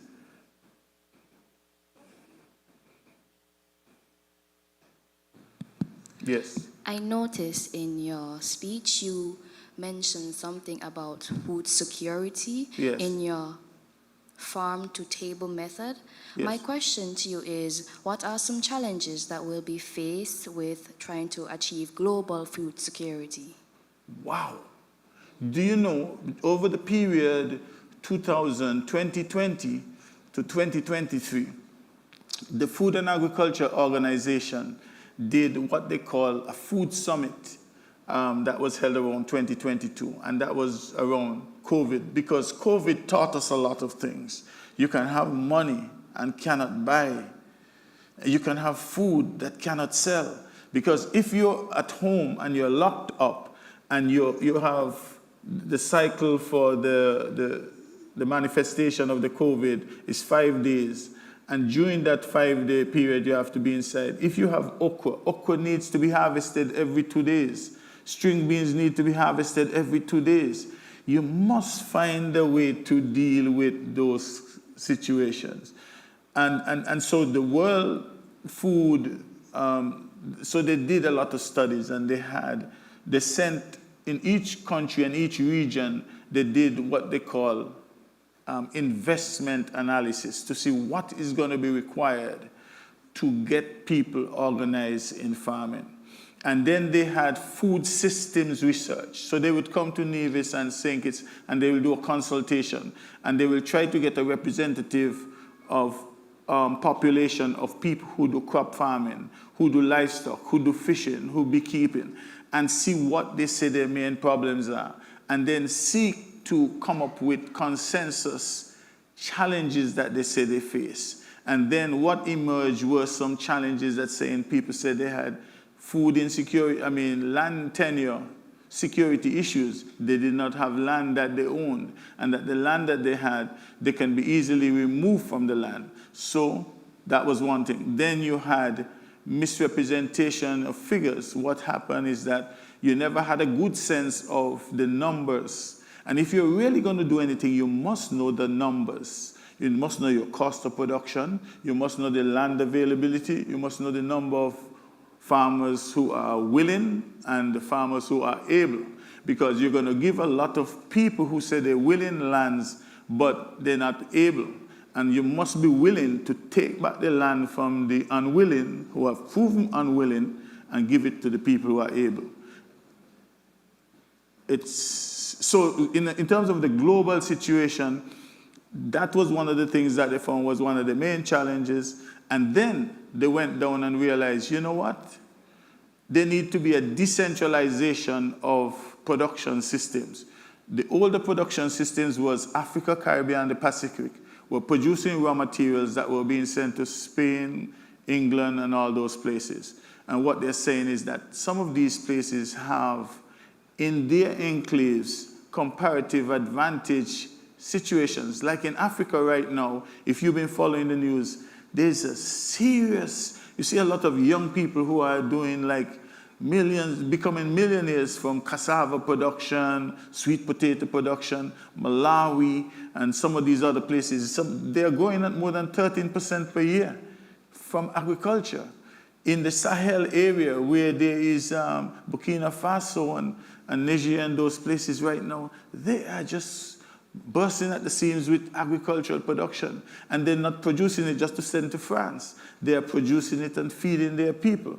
And so this is what is happening. It's a whole, the global changes. And you know, we are going to have a positive benefit for our people with the dysfunctions that will be taking place on the Western side with the new leadership in the United States. Because what it will allow for us to do is to focus on what our capacities are here.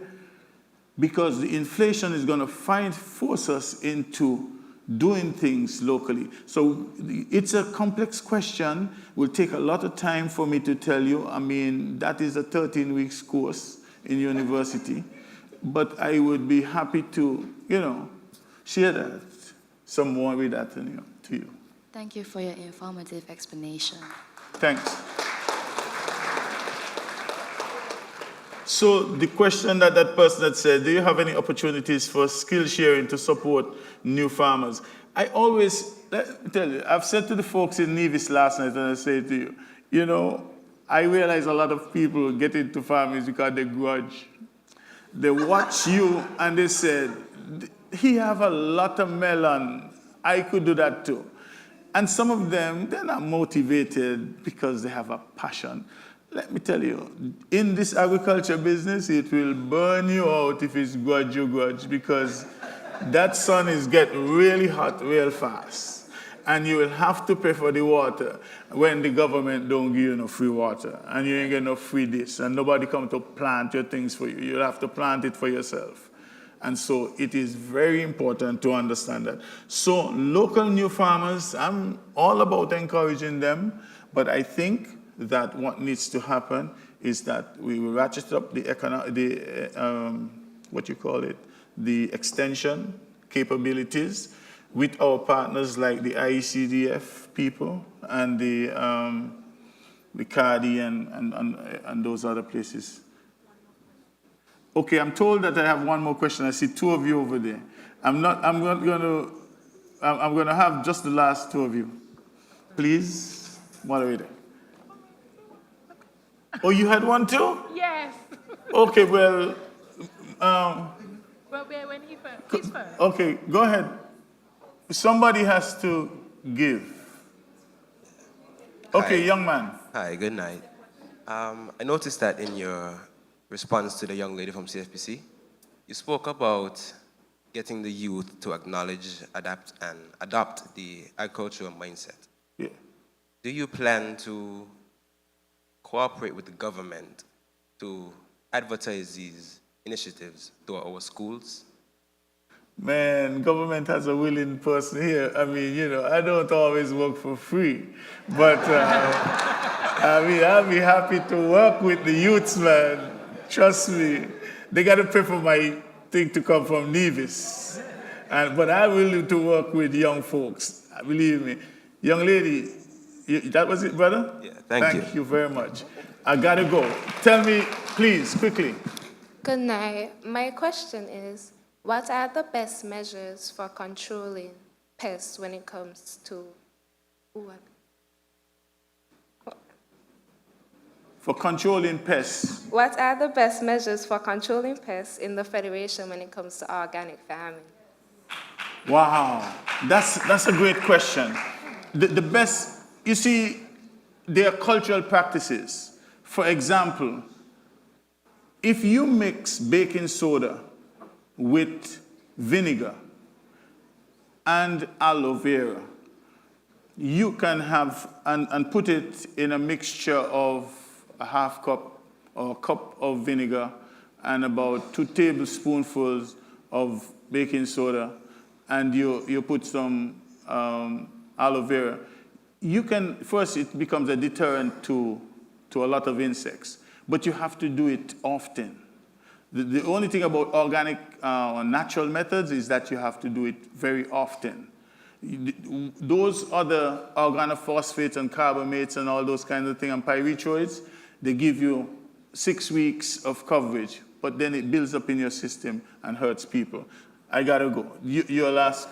Yes. The good lady is ready. My question to you might not could answer my question, but my question to you is, I wonder if in the schools, if they have farms that the students use to encourage agriculture. Yeah, well, you see, quickly, the thing about it is that a lot of times children were banished to the farms. So a lot of folks saw it as punishment. And so when they get out there, they try to find some way of rebelling. Farming has got to be exciting. I saw some Asian students in school, and they're there and they're doing all sorts of things on the farm, and it's fun stuff. You got to make it fun. My good lady.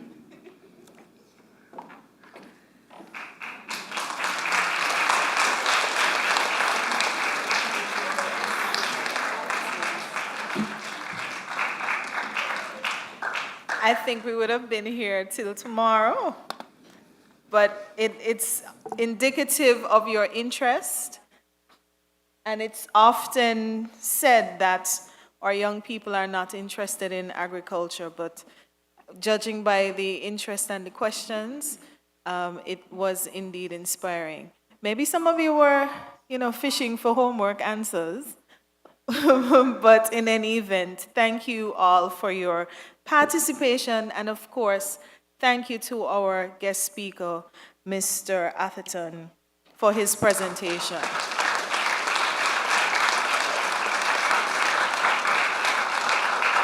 Connecting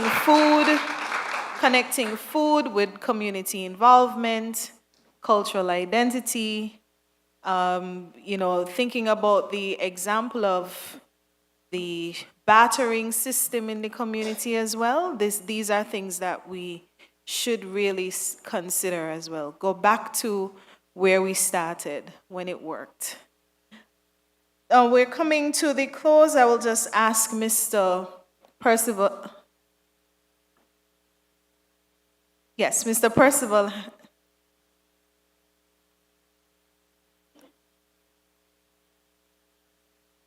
Before we get to Mr. Percival Hanley, it appears that there is a presentation.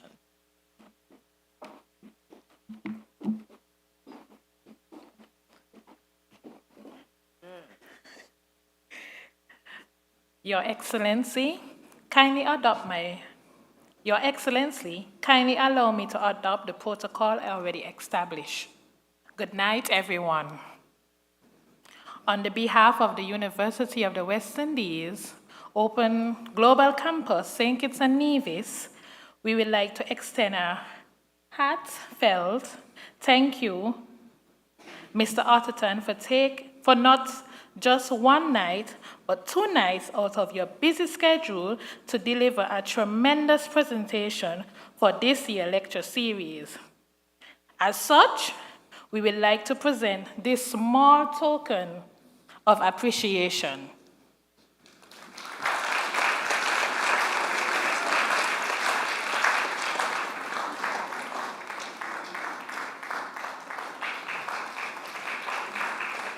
Thank you.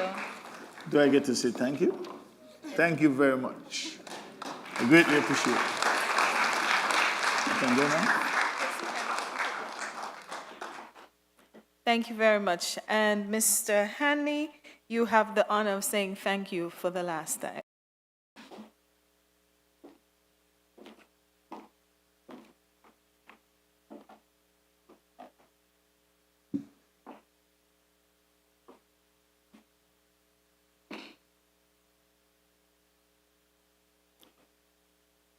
A young lady was asked, what does she think of the importance of farmers? Her answer was, who needs farmers? We have supermarkets that have everything. Just something for you to think about. Your Excellency, good evening. Kindly allow me to adopt the protocols as already established. And I would like to say thank you for this evening.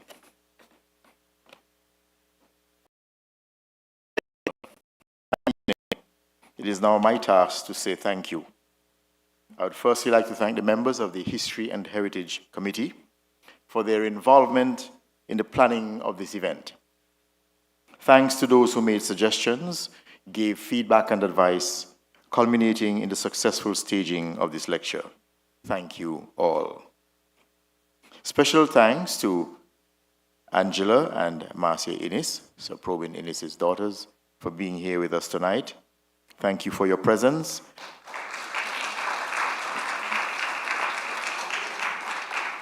Thank you for your presence as you help to keep Sir Probyn's legacy alive. This annual event is made possible every year by the UWI Global Campus St. Kitts Nevis.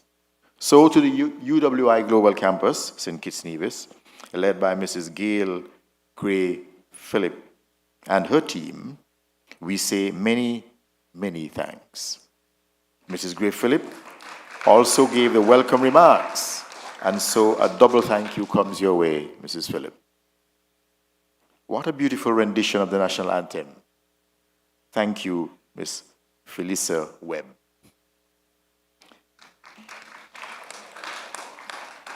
Invoking God's presence at important events such as this one tonight is very essential. And to do so, we had Miss Pauline Duport, a student of the UWI Global Campus St. Kitts and Nevis. Thank you, Miss Duport, for your reverent invocation. Guiding us through this program was our lovely Madam Chairperson. Thank you, Ms. Jihan Williams-Knight. Thank you for carrying us through so smoothly and efficiently. It may sound easy, but staging this event requires a lot of planning, technical input, and expertise. enter the Eastern Caribbean Central Bank, ECCB, through their very able technical team. I would like to express on behalf of the History and Heritage Committee and the UWI Global Campus St. Kitts Nevis our sincere and profound gratitude to the ECCB for the use of their prestigious Sir Cecil Jacobs Auditorium and their technical facilities. Their technical expertise and organizational guidance was exemplary down to the very last detail. So thanks once again to the ECCB and the entire technical and organizing team. Well done. Our gratitude overflows. An important entity in the annual History and Heritage Month of activities, who usually leads the charge in putting this together with the help of all of the other stakeholders who make up the History and Heritage Committee, is the Brimstone Hill Fortress National Park Society. Sir Probyn Innis, president from 2005 to 2017, initiated the idea. To represent the Brimstone Hill Fortress National Park Society tonight, we had the president of the society, Mr. D. Michael Morton. Well, thanks, Mr. Morton, for so ably presenting brief remarks on behalf of the society.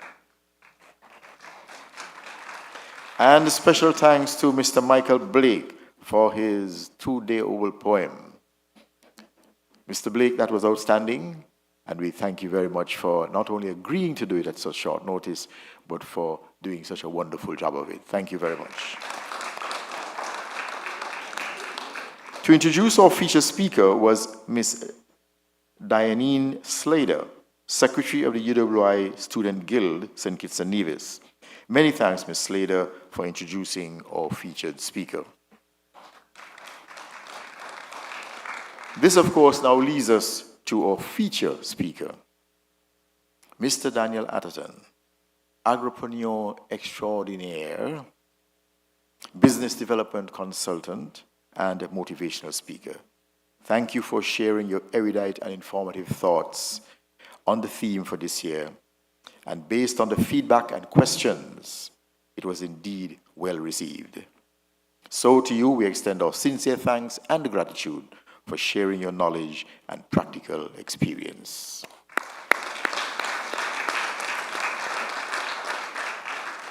A lecture like this would be pointless without an audience. We therefore thank all of you who joined us here at the Sir Cecil Jacobs Auditorium, and also importantly, via the various social media channels, and participated so actively in the ensuing discussions.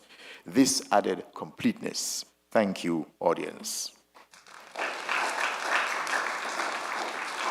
And of course, we can't forget our ushers for efficiently seating our guests tonight. They are from the Guild of Students Executives of the UWI Global Campus.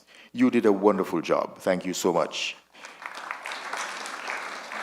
In addition, the UWI campus site employees who assisted in putting this event together, thank you.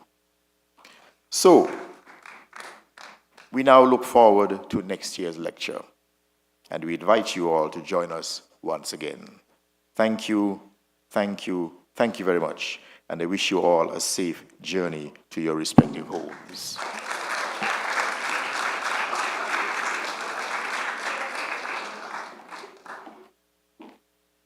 And now we have been discussing celebrating cultural identity through farm-to-table living. Thank you for coming, but now we will enjoy some farm-to-table eating outside. Godspeed and get home safe. I'm sorry, hold on. My apologies. We have to allow the Governor General to depart.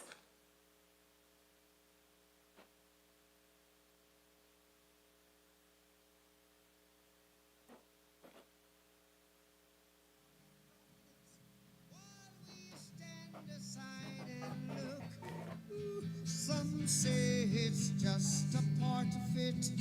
We've got to fulfill the book. Won't you help to sing these songs of freedom? Is all I ever